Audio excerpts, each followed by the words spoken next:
अधरं मधुरं वदनं मधुरं नयनं मधुरं हसितं मधुरं हृदयं मधुरं गमनं मधुरं मधुराधिपतेरखिलं मधुरम। हरे कृष्णा। आप सभी को श्री कृष्ण जन्माष्टमी की ढेर सारी शुभकामनाएं। कान्हा जी का आशीर्वाद सदा आप और आपके परिवारजनों पर बना रहे। कृष्ण जन्माष्टमी के दिन मथुरा नगरी में कंस के कारागार में देवकी की 8वीं संतान के रूप में भगवान श्री कृष्ण ने जन्म लिया था। श्री कृष्ण भगवान को भगवान विष्णु का ही अवतार माना जाता है। मान्यता है कि हर साल भाद्रपद माह के कृष्ण पक्ष की अष्टमी तिथि यानी जन्माष्टमी पर भगवान श्री कृष्ण के बाल स्वरूप की पूजा करने पर हर दुख दोष दरिद्रता दूर हो जाती है। इस बार श्री कृष्ण जन्माष्टमी 2024 की तिथि को लेकर कन्फ्यूज़न है, तो आज आपको बताते हैं कि आपको व्रत किस दिन रखना है, किस दिन आप जन्माष्टमी मनाएंगे। भादो मास के कृष्ण पक्ष की अष्टमी तिथि प्रारंभ होगी 26 अगस्त सोमवार को सुबह 3:39 से। सोमवार के दिन सारा दिन ही अष्टमी तिथि रहेगी और 27 अगस्त मंगलवार को सुबह 2:19 पर अष्टमी तिथि समाप्त होगी। रोहिणी नक्षत्र 26 अगस्त सोमवार को दोपहर 3:55 से शुरू होकर 27 अगस्त मंगलवार को दोपहर 3:38 तक रहेगा।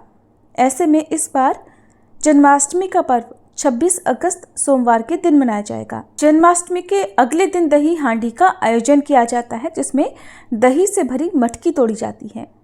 26 अगस्त सोमवार को सूर्योदय होगा सुबह 6:11 पर, सूर्यास्त होगा शाम 6:46 पर।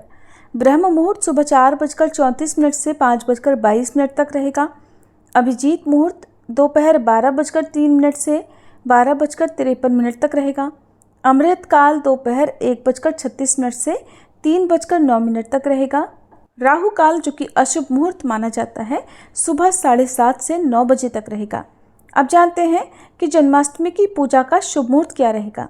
26 अगस्त सोमवार को मध्य रात्रि निशिता काल मुहूर्त रहेगा रात 12 बजे से 12:45 तक। इसलिए इस बार भगवान श्री कृष्ण की पूजा के लिए आपको 45 मिनट का समय मिलेगा।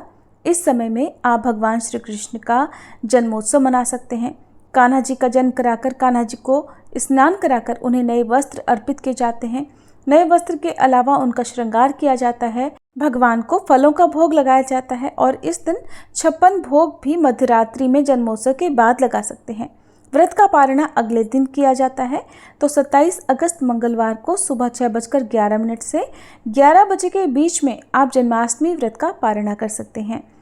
जन्माष्टमी के दिन भगवान श्री कृष्ण को पंजीरी का भोग लगाने से जीवन में सुख समृद्धि आती है।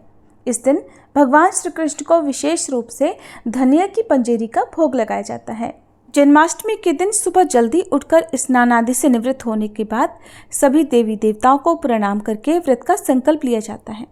मध्याह्न के समय यानी दोपहर के बाद देवकी जी के लिए प्रसूति गृह बनाया जाता है, यानी कि एक छोटा सा कमरा तैयार किया जाता है या छोटी सी जगह तैयार की जाती है जहाँ पर देवकी जी ने भगवान श्री कृष्ण को जन्म दिया था। इसके लिए आप काले तिलों का जल छिड़कें। अब इस घर में एक बिछौना बिछाकर शुभ कलश की स्थापना करें। इस दिन ध्यान रखें, भगवान श्री कृष्ण के साथ साथ माता देवकी की भी पूजा करनी चाहिए। इसके बाद भगवान कृष्ण और देवकी माता का विधिवत पूजन करें। दिन भर उपवास रखें। ध्यान रखें, इस व्रत में अनाज का उपयोग नहीं किया जाता है, केवल फलाहार ग्रहण किया जाता है। बहुत से लोग इस दिन निर्जल रहकर भी व्रत रखते हैं। उपवास रखने के बाद मध्य रात्रि निशिता काल मुहूर्त में भगवान श्री कृष्ण का जन्म कराया जाता है, यानी कि उनके जन्म की विधि को बिल्कुल वैसे ही किया जाता है जैसे एक शिशु पैदा होता है। इसके लिए बहुत से लोग खीरे में एक सिक्का डालकर या खीरे में लड्डू गोपाल जी की मूर्ति को रखकर उनका जन्म कराते हैं। आप यदि पहली बार व्रत रख रहे हैं तो आपको विधि विधान से इस दिन श्री कृष्ण जन्माष्टमी का त्यौहार मनाना चाहिए। सभी विधियों का, सभी नियमों का आपको पालन करना चाहिए, जिसके लिए यदि आप कहेंगे कि षोडशोपचार विधि से आप बहुत ही आसान तरीके से श्री कृष्ण जन्माष्टमी की पूजा कैसे कर सकते हैं, तो आप कमेंट बॉक्स में बताइएगा, ताकि अगले वीडियो में मैं आपको षोडशोपचार विधि भी बता सकूं। मध्य रात्रि में कान्हा जी का जन्म होने के बाद कान्हा जी को स्नान जरूर कराएं। इस दिन पंचामृत से अभिषेक कर सकते हैं और उसके बाद नए और साफ वस्त्र कान्हा जी को अर्पित करने चाहिए। इस दिन कान्हा जी का पूरा श्रृंगार करना चाहिए और उन्हें पालने में झुलाना चाहिए। ऐसा करने से भगवान श्री कृष्ण की कृपा से सभी मनोकामनाएं पूर्ण हो जाती हैं।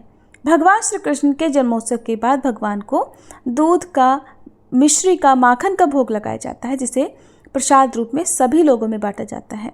इस दिन हरे कृष्ण महामंत्र का मन ही मन लगातार जाप करना चाहिए और कान्हा जी की कथाओं का श्रवण करना चाहिए। व्रत का पारण अगले दिन आप सात्विक भोजन ग्रहण करके कर सकते हैं। उससे पहले आपको कान्हा जी की एक बार फिर से विधि विधान से पूजा करनी चाहिए। ये थी आज की वीडियो। जानकारी कैसी लगी कमेंट बॉक्स में ज़रूर बताइएगा।